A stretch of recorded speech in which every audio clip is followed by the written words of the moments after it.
Hai teman-teman, perkenalkan nama saya Kiran Gracia Andris, NIM 190611021107, kelas B3 semester 4, jurusan Manajemen dari Universitas Samratulangi Manado.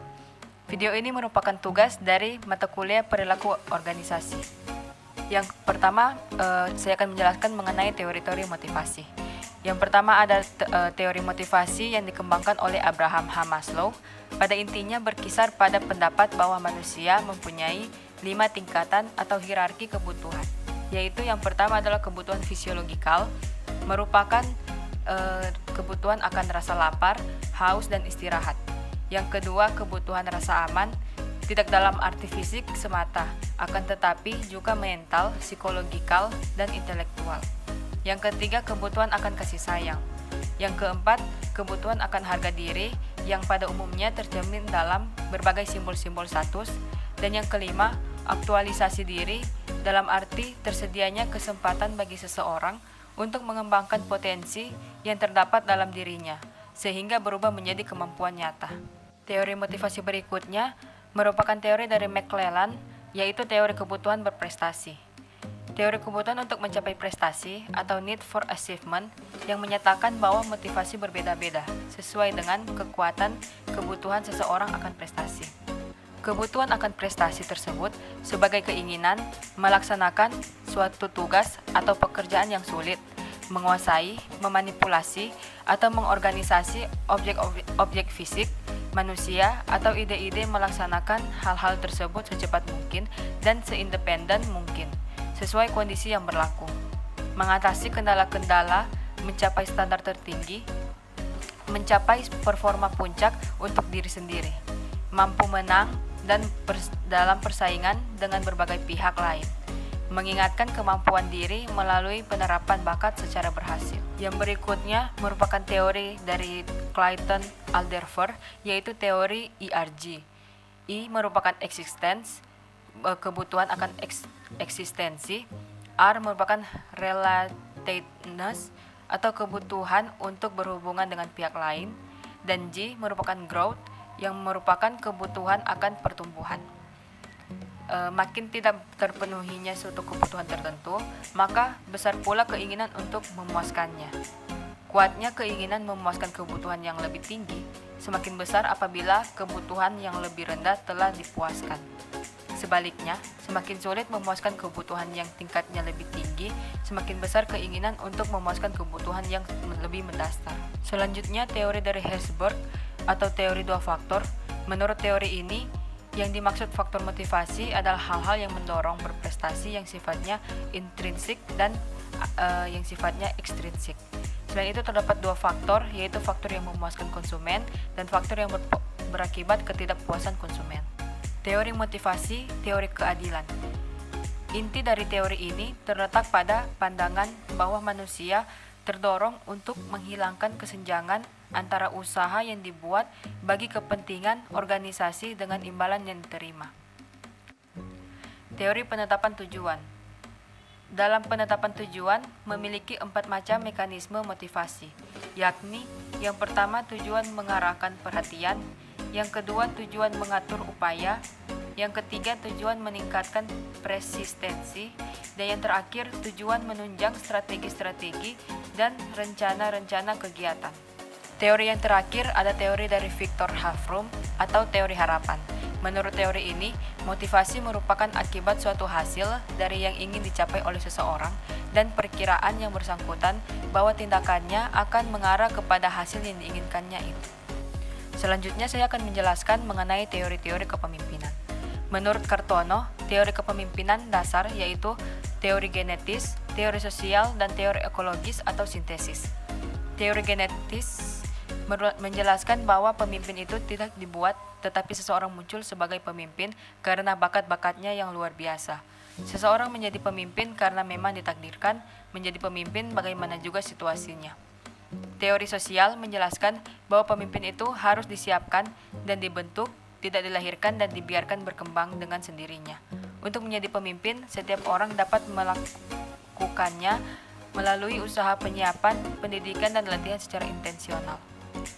Sedangkan teori ekologis merupakan gabungan dari kedua teori genetis dan teori sosial yang menjelaskan bahwa seseorang akan sukses menjadi pemimpin bila sejak lahirnya dia telah memiliki bakat-bakat kepemimpinan dan bakat-bakat ini sempat dikembangkan melalui pengalaman-pengalaman dan usaha pendidikan juga sesuai dengan tuntutan-tuntutan lingkungan atau ekologisnya. Teori berikutnya yaitu teori karakter. Suatu teori yang berusaha untuk mengidentifikasikan karakteristik atau sifat-sifat yang khas yang dihubungkan dengan keberhasilan seorang pemimpin. Karakteristik yang dapat diperhatikan seperti inteligensia, kepribadian, karakter fisik, kemampuan pengawasan, dan sebagainya. Inteligensia, seorang pemimpin lebih cerdas dari pengikutnya. Namun, perbedaan inteligensia dapat menimbulkan masalah antara pemimpin dan pengikut. Kelebihan kecerdasan pemimpin mampu membuat kepemimpinan lebih efektif. Kepribadian, seorang pemimpin memiliki sifat siaga, integritas pribadi, percaya diri, dan penuh inisiatif. Pada prinsipnya, ada kepribadian tertentu yang membedakan pemimpin dan bukan pemimpin. Karakteristik fisik. Seorang pemimpin dapat terlihat dari karakteristik fisik. Dengan pengertian lain, menganggap sifat-sifat fisik membedakan antara pemimpin dan bukan pemimpin. Akan tetapi, anggapan ini menimbulkan diskusi yang cukup tajam. Kenyataan banyak menunjukkan sulit melihat efektivitas pemimpin dari penampilan fisik. Yang kemampuan pengawasan, bahwa terdapat hubungan yang positif antara tingkat pengawasan dengan tingkat hierarki. Dan pemimpin tidak harus memiliki inteligensi yang tinggi, akan tetapi harus memiliki hal-hal yang tepat atau karakter atau sifat untuk menjadi efektif. Teori perilaku. Teori perilaku kepemimpinan adalah teori-teori yang mengemukakan bahwa perilaku spesifik membedakan pemimpin dari bukan pemimpin. Dalam teori perilaku terdapat dua pendekatan, yaitu job center dan employee center. Job center adalah pemimpin yang berpusat pada pekerjaan yang mengawasi secara ketat dan memperhatikan kerja orang lain. Sedangkan employee center adalah memperhatikan hubungan dengan karyawan, memperhatikan kepuasan pengikut. Kepemimpinan kontingensi. Kepemimpinan ini dikembangkan oleh Friedler dan menurutnya prestasi kerja suatu kelompok dipengaruhi oleh sistem motivasi dari kepemimpinan dan sejauh mana pemimpin dapat mengendalikan dan mempengaruhi suatu situasi tertentu. Berikutnya, kepemimpinan situasional.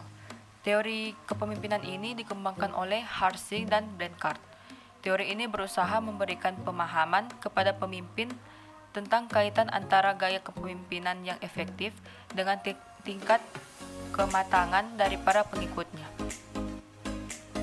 Harsey dan Blanchard berpendapat bahwa bawahan merupakan faktor yang sangat penting dalam situasi kepemimpinan. Tingkat kematangan dari para bawahan menentukan gaya efektif dari pemimpin.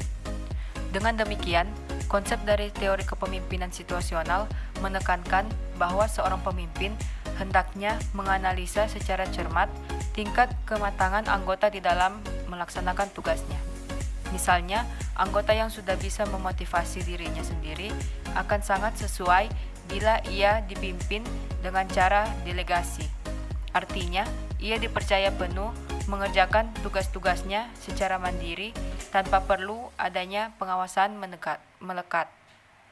Jadi, dalam hal ini, pemimpinlah yang harus menyesuaikan dirinya dengan tuntutan situasi. Selanjutnya, saya akan menjelaskan mengenai proses komunikasi. Jadi, dalam penjelasan ini ada yang namanya teori Johari-Window. Teori ini sering disebut juga dengan teori kesadaran diri. Teori ini merupakan mengenai perilaku maupun pikiran yang ada di dalam diri sendiri maupun di dalam diri orang lain. Teori Johari-Window berkaitan juga dengan emotional intelligence theory yang berhubungan dengan kesadaran dan perasaan manusia. 4 bagian konsep dari Johari-Window adalah: yang pertama, open self atau wilayah terbuka merupakan suatu keadaan di mana seseorang saling terbuka terhadap dirinya sendiri maupun orang lain. Yang kedua, blind self atau wilayah buta merupakan kondisi di mana orang lain dapat memahami sifat, perasaan, pikiran, dan motivasi seseorang, tetapi orang tersebut tidak dapat memahami dirinya sendiri.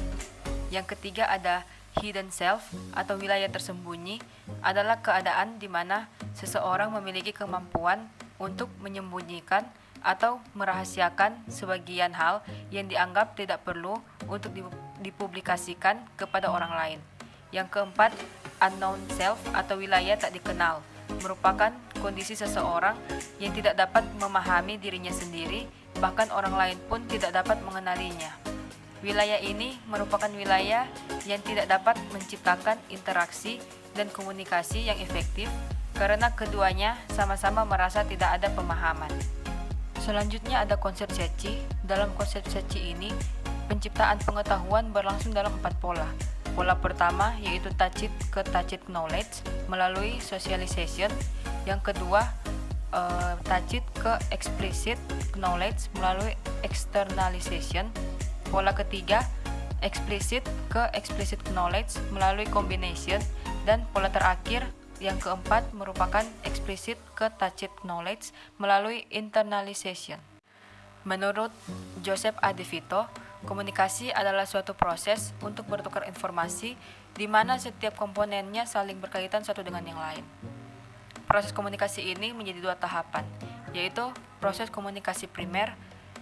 Dalam tahapan ini, proses komunikasi penyampaian informasi akan dilakukan dengan menggunakan simbol-simbol sebagai media. Simbol yang dimaksud di sini bukan melalui dalam bentuk kode, namun diwujudkan ke dalam bahasa, isyarat, dan sebagainya. Yang kedua, proses komunikasi sekunder.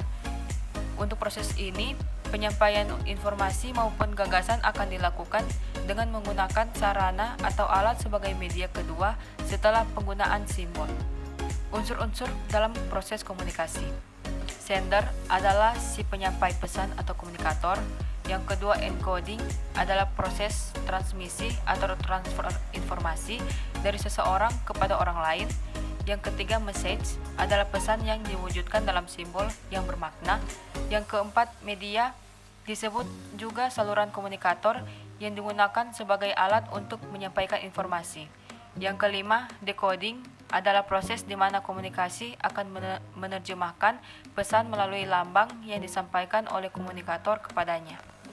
Yang keenam, ada receiver, merupakan orang atau komunikan yang menerima pesan.